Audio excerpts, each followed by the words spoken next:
eu quero te mostrar como impedir que seu filho empobreça por causa de um processo chamado inventário. Não por falta de trabalho, não por falta de patrimônio, mas por falta de planejamento. Porque hoje você vai entender por que tantas famílias perdem patrimônio. Por que doação e testamento não resolvem sozinhos?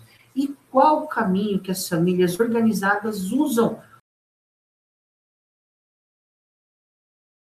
Caixa preta da vida de quem não faz planejamento patrimonial. E o que sai dessa caixa preta?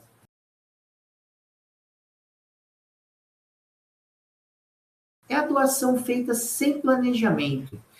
A doação ela começa com uma boa intenção, mas ela pode tirar o controle dos pais, criar conflitos entre filhos e gerar arrependimento. A doação não é erro.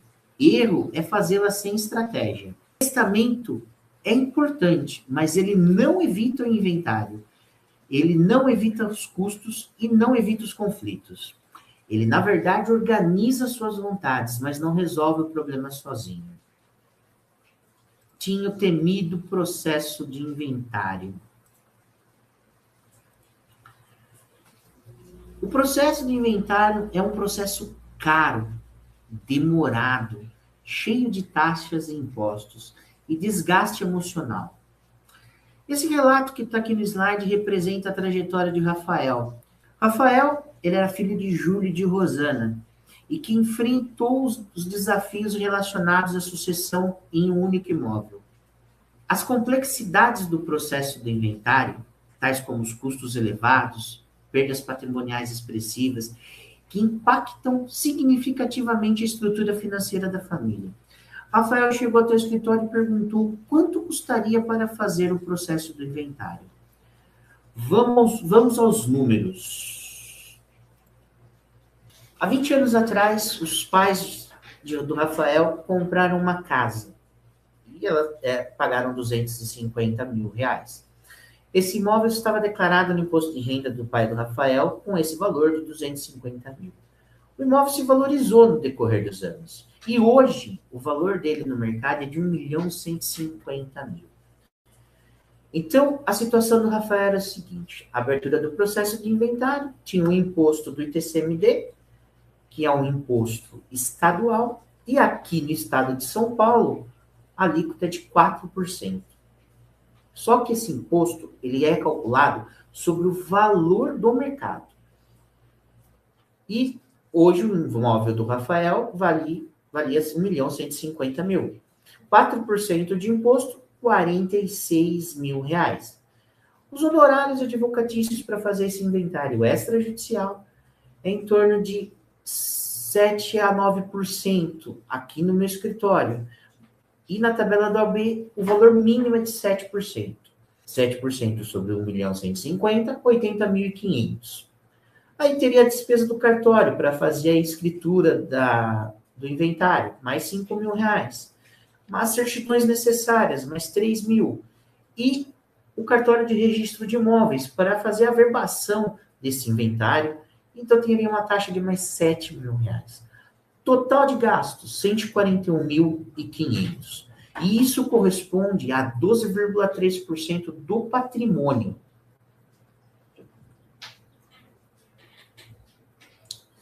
E aí eu perguntei para o Rafael, Rafael, você tem esse dinheiro de imediato para a gente fazer o inventário?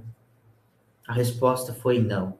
Rafael entrou em desespero, não sabia o que fazer. Conversamos por horas, tentando encontrar soluções, e a única solução que a gente chegou, e eu sentia no olhar do Rafael que isso doía a alma dele. A solução foi a venda do imóvel. Rafael ia vender o único bem deixado pelos seus pais. Rafael teve que vender a casa onde cresceu, onde sempre escutou seus pais dizendo que aquilo ali era um patrimônio que ia ficar para ele. Porém, nessa situação, dentro de um processo de inventário, o imóvel sofre um deságio na venda, que pode chegar até 20%. E foi isso que aconteceu com ele. O imóvel que valia 1.150.000 com o deságio, ele foi vendido por 920 mil reais. E aí o imposto continua os mesmos 4% sobre o valor de mercado de 1.150.000 e não sobre o valor da venda. Os honorários, mais 7%, os mesmos 80.500, os mesmos 5.000 no cartório e os mesmos 5.000 no registro de imóveis. Só que apareceu um outro vilão mordendo uma parte desse dinheiro do Rafael, que é o imposto sobre ganho de capital. Lembra lá atrás que eu falei para vocês que o imóvel foi adquirido por 250 mil e hoje ele foi vendido por 920 mil. Essa diferença, a Receita Federal fala que você teve um ganho de capital, um aumento no seu patrimônio, e ela aplica uma alíquota de 15% nesse valor para poder cobrar o imposto do ganho de capital.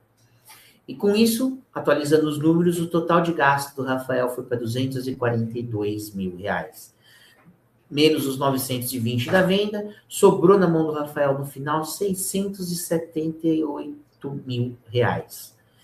Rafael teve uma perda patrimonial de 472 mil reais, ou seja, 41,05% do patrimônio. A regra atual na sucessão, como já falado, quando uma pessoa falece, os herdeiros precisam fazer o inventário. Agora vem a parte mais importante. Não precisa ser assim. Existe um caminho possível, totalmente legal e totalmente lícito, para evitar que essa caixa preta se abra no pior momento. Famílias organizadas entendem algo simples. Quem não tem vida eterna não deveria concentrar tudo no seu próprio nome. Elas organizam o patrimônio de forma inteligente, sem perder o controle. Esse sistema tem um nome. Ele é chamado de holding familiar. Mas presta atenção. Não é apenas abrir uma empresa que vai resolver o seu problema. É a organização desse sistema. Agora, vamos voltar lá no caso do Rafael e trazer o caso dele para uma situação se os pais tivessem feito o planejamento patrimonial e tivessem implantado o sistema da holding. Então, a gente teria esses seguintes números. O imóvel há 20 anos atrás, que foi comprado por 250 mil, e o valor estava na declaração do imposto de renda do pai do Rafael, com esse valor de 250 mil, hoje vale 1.150.000. Então, a gente vai ter as seguintes situações. O imposto de TCMD, 4%, vai cair sobre os 250 mil, não mais sobre o 1.150.000. Então, ele vai ter um imposto de 10 mil reais. Os honorários advocatícios não é mais um percentual sobre o patrimônio no valor do mercado, mas sim sobre um valor acordado. Um valor acordado para fazer a implantação do sistema da holding. E aqui eu estou falando um valor mínimo de 25 mil reais para a gente se ater aos números aqui.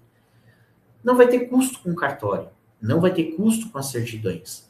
E no cartório de registro de imóveis, também é sobre os 250 mil. Então, nós temos mais uma taxa de cartório de registro de imóveis de aproximadamente 3 mil reais. O total de gastos, 38 mil reais. Uma diferença financeira entre o processo de inventário e a holding de 204 mil reais. Ou seja, uma economia de 84,30%. E qual a principal diferença entre elas? Perda zero de patrimônio.